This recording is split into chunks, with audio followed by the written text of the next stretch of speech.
অন্তর্বর্তীকালীন সরকারকে অনুরোধ করি, আমরা দেখতেছি 5ই আগস্টের পরে উনি দায়িত্ব নেওয়ার পর থেকে দেখলাম যে রাজনৈতিক সংলাপ যে হচ্ছে সেই সংলাপে বৈষম্য।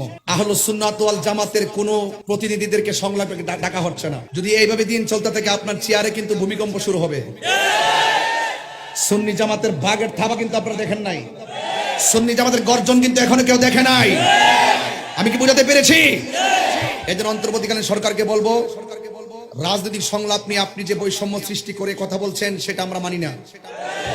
অনতিবিলম্বে আহলুস সুন্নাত ওয়াল জামাতের আমাদের একাধিক রাজনৈতিক প্ল্যাটফর্ম আছে, আপনি তাদেরকে কল করুন, তাদেরকে নিয়ে বসুন, সকলকে নিয়ে বসুন।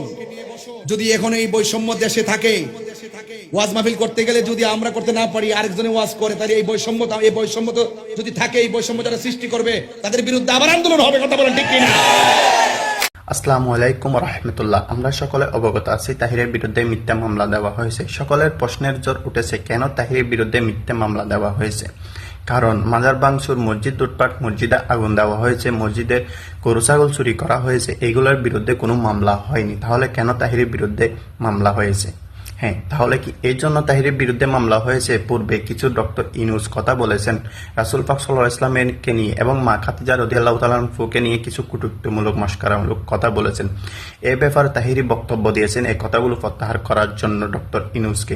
শুধু তাই না, ডক্টর ইউনূসকে এটাও বলছেন, আপনি সবসময় সবকিছুতে সুন্নি উলামায়ে কেরামদেরকে এড়িয়ে যাচ্ছেন। এভাবে যদি এড়িয়ে যান আপনার চেয়ারে ভূমিকম্প শুরু হবে।